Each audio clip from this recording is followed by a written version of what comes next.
Senior صحافی اور تجزیہ کار سہیل وڑائچ نے کہا ہے کہ اگر ہماری فوجی اسٹیبلشمنٹ نے سیاست میں مداخلت کی پالیسی جاری رکھی تو یہ ملک پاکستان نہیں رہے گا بلکہ سازشستان بن جائے گا، لہٰذا وسیع تر قومی مفاد میں اسٹیبلشمنٹ کو سیاست سے باقاعدہ طور پر دوری اختیار کر لینی چاہیے تاکہ پاکستان کے سازشستان بننے کا عمل رک جائے۔ اپنے تازہ ترین سیاسی تجزیے میں سہیل وڑائچ کا کہنا ہے کہ ایک سیدھا سادہ شہری ہونے کے ناطے میں ریاستی بیانیے پر مکمل یقین رکھتا ہوں اور امن پسند ہونے کے سبب مصلحت پسند بھی ہوں، اسی لیے میں اس ریاستی بیانیے پر یقین کرنے کی کوشش کرتا رہا کہ فوج نے سیاست میں مداخلت بند کر دی ہے۔ سہیل وڑائچ کا کہنا ہے کہ اس حوالے سے ریاستی بیانیے میں موقف اختیار کیا گیا کہ اب سیاست میں مقتدرہ کی مداخلت نہ ہونے کے برابر ہے۔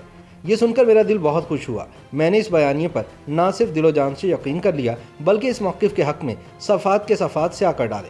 وہ کہتے ہیں کہ میرا ذہن اور ضمیر صاف تھا، مجھے یقین تھا کہ ماضی میں جو کچھ بھی ہوا اب یہ احساس پختہ ہو گیا ہے کہ فوج کا کار سیاست میں الجھنا کوئلوں کی دلالی کے مترادف ہے جس میں سیانے سے سیانہ فرد بھی اپنے ہاتھ کالے کر بیٹھتا ہے۔ میرے اطمینان اور خوشی کی اسی لہر کے دوران سینٹ کا الیکشن آ گیا۔ اب یہ ایک طرح سے نئے عسکری بیانیے کا امتحان تھا اور دیکھنا یہ تھا کہ کیا واقعی مقتدرہ سیاست سے الگ تھلگ ہو چکا ہے یا نہیں۔ سہیل وڑائچ کے مطابق سینٹ الیکشن شروع ہی ہوا تو پرویز رشید کا معاملہ اٹھا جو اینٹی اسٹیبلشمنٹ ہیں اور پارلیمانی جمہوریت کے زبردست حامی و معید ہیں۔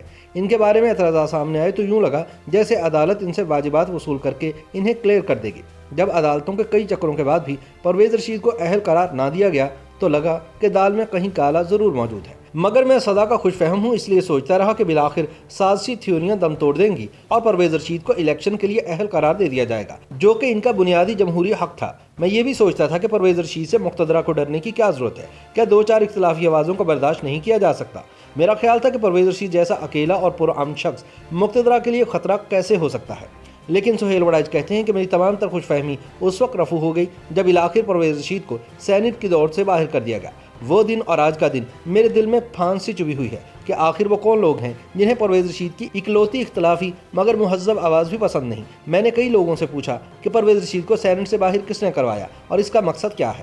وہ سوال کرتے ہیں کہ کیا اس حرکت سے دوبارہ اس تاثر کو تقویت نہیں ملی کہ مقتدرہ یعنی اسٹیبلشمنٹ اب بھی سیاست میں اپنے من پسند فیصلے کرنا چاہتی ہے اور اس ڈان لیگز کی خاطر پرویز رشید کا رگڑا نکال رہی ہے جس پر اب قومی مفاد کے نام پر موجودہ حکومت اور اسٹیبلشمنٹ خود عمل پیرا ہیں۔ سہیل وڑائچ کہتے ہیں ہے کوئی جو میری پھانس کو نکالے، میری خوش فہمی واپس دلا دے اور مجھے یقین دلائے کہ ریاستی بیانیہ درست اور میرا شک غلط ہے۔ سہیل وڑائچ کہتے ہیں کہ اس واقعے کو چند ہی دن گزرے تھے کہ اسلام آباد کی سیٹ پر یوسف رضا گیلانی اور حکومتی امیدوار ڈاکٹر عبدالحفیظ شیخ کا سینٹ انتخابات میں آمنا سامنا ہو گیا۔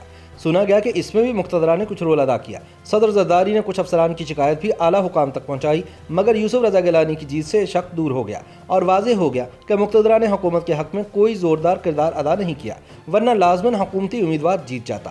یوں مقتدرہ نے غیر جانبداری کے بیانیے کا کچھ نہ کچھ ضرور خیال رکھا، لیکن ابھی اس بھرم پر یقین پختہ نہ ہوا تھا کہ ایک نیا دھچکا لگ گیا۔ چیئرمین سینٹ کے انتخاب کا مرحلہ آ گیا۔ ایک طرف اپوزیشن کے یوسف رضا گیلانی تھے اور دوسری جانب حکومتی امیدوار صادق سنجرانی۔ بظاہر اپوزیشن ارکان کی تعداد زیادہ تھی اور انہی کا چیئرمین منتخب ہونا چاہیے تھا، مگر یہاں پھر چمتکار نظر آیا۔ پہلے خفیہ والوں کے خفیہ کیمرے پکڑے گئے اور پھر مظفر حسین شاہ نے نام کے اوپر لگائی گئی مہروں کو مسترد کر کے اپوزیشن کی اکثریت کو اقلیت میں بدل دیا۔ سہیل وڑائچ کہتے ہیں کہ یوں میرے سینے میں چبھی پھانس مزید گہری ہو گئی۔ میں سوچتا ہوں کہ مقتدرہ کو کیا فرق پڑ جاتا اگر گیلانی چیئرمین سینٹ منتخب ہو جاتے، کوئی آسمان تو نہیں گر پڑنا تھا، حکومت اسی طرح چلتی رہنی تھی، نظام کو بھی کوئی فوری خطرہ نہ تھا۔ تو آخر یہ کون عاقبت اندیش ہیں جو ایسے فیصلے کر کے ریاستی بیانیے کو غلط ثابت کرتے ہیں۔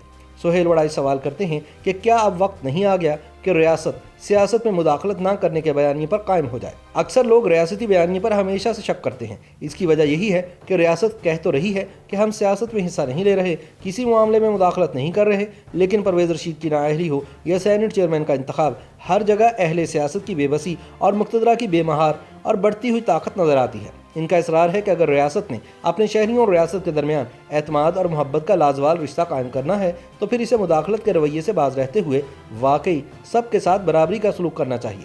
دنیا کے وہ ممالک جہاں ریاست اور شہری ایک دوسرے پر مکمل اعتماد اور وفاداری کے ساتھ رہتے ہیں، وہاں ریاست شہریوں کی سیاست اور ان کی زندگیوں میں غیر ضروری دخل اندازی نہیں کرتی، مقتدرہ اسٹیبلشمنٹ نے وقت سے کافی سیکھا ہے اور اپنے آپ کو ظاہری طور پر سیاست سے دور کر دیا ہے، لیکن جن چند معاملات کا میں نے ذکر کیا ہے ان میں مقتدرہ نے اگر کردار ادا کیا ہے تو اس نے اپنے بیانیے کی خود ہی خلاف ورزی کی ہے۔ وہ کہتے ہیں کہ کاش کوئی ایسا طریقہ ہو جس سے مقتدرہ اپنی غلطیوں کا خود جائزہ لے کر اپنی اصلاح کرتی رہے۔ اگر اسٹیبلشمنٹ کے سیاسی کردار سے شہریوں میں شک اور سازش کا احساس بڑھے گا تو وفاداری اور اعتماد کا رشتہ کمزور ہوگا۔ آنے والے دور میں نئے الیکشن اور نئی سیاست کا آغاز ہونا ہے۔ اس میں فوجی اسٹیبلشمنٹ کو اپنے غیر جانبدارانہ کردار کو پہلے ہی سے واضح بھی کرنا چاہیے اور پھر اس پر ڈٹ بھی جانا چاہیے۔ سہیل وڑائچ کہتے ہیں کہ اگر اسٹیبلشمنٹ نے ماضی کی غلطی دہرا کر سیاست میں مداخلت کی پالیسی جاری رکھی تو یہ ملک پاکستان نہیں رہے گا بلکہ سازشستان بن جائے گا۔